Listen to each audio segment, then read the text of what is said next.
Greetings, everyone. My name's Nathan. It's my honor to lead First Church Charlotte.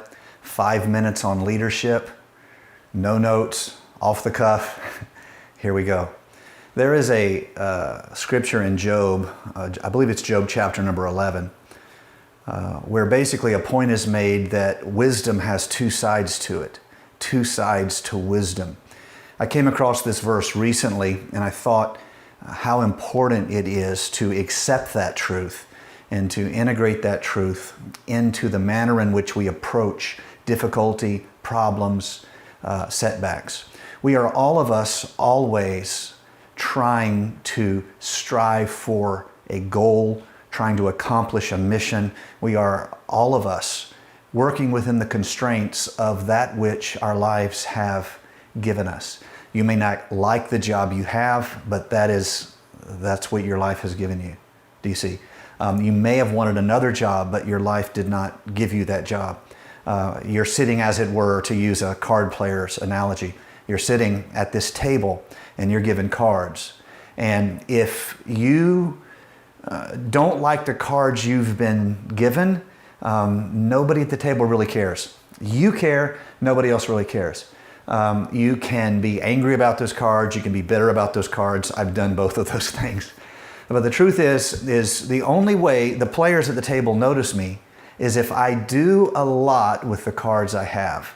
Now, to continue this analogy, so the other players at the table think, man, here's this guy, he has, a 6, 7, 8, and a king. I didn't think he could do anything with that, but he just took a pot. Now I'm using the poker gambling analogy, which probably isn't righteous enough for you holy people. But having so transgressed, let me point out the fact that the only way the players at the table see you is if you did a lot with the cards you had. Now, if you just are angry about your cards, if you sit there and sulk, if you play an average game, if you just do the minimum, no other players at the table see you. But what's interesting about life is your next opportunity, your next challenge, your next mountain to climb is going to come probably from the people in your life who see you. They say that person did a lot with a little. They should be given a better hand. And so how well we are always handling what we have will directly respond to the opportunities we are given. So how does this apply to the truth that wisdom has two sides to it? We can't be afraid of criticism. Criticism, I know it's our response to defend ourselves and to take a stand. But there's something more valuable than that, and that's to understand the criticism. The person making the criticism has a perspective. You should strive to try to understand it. They have a goal. You should an incentive. You should strive to understand it. And what that allows you to do is to have eyes that see and ears that hear. And having seen the reality of what you are doing, what the people who are for you say, the people who are against you say, now you have a chance to rightly assess the opportunities you have. If we are honest, the truth is all of us have been given opportunities that nothing came of because we did nothing with them. Another person, given the same opportunity, did something with it.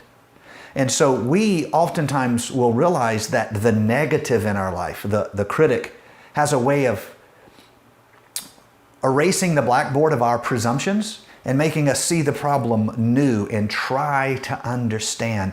If wisdom has two sides, then there's something to learn from the people who like you, and there's something to learn from the people who don't like you. And if you try to do anything, there will be people who don't like you. But you should try to understand their motivation.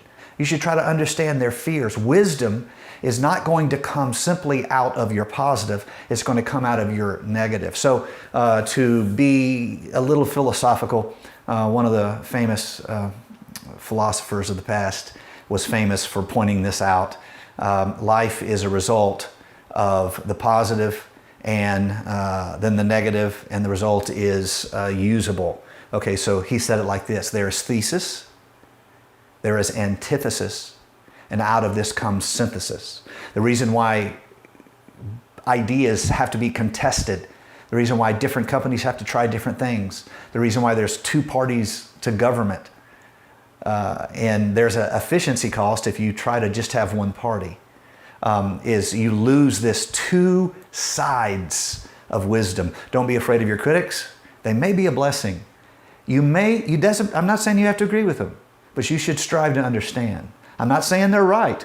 Between you and me, they're probably not, because look how cool you are all watching leadership videos, and they're probably sitting at their house grumpy and all. So I pick you, but I want you to try to understand the criticism.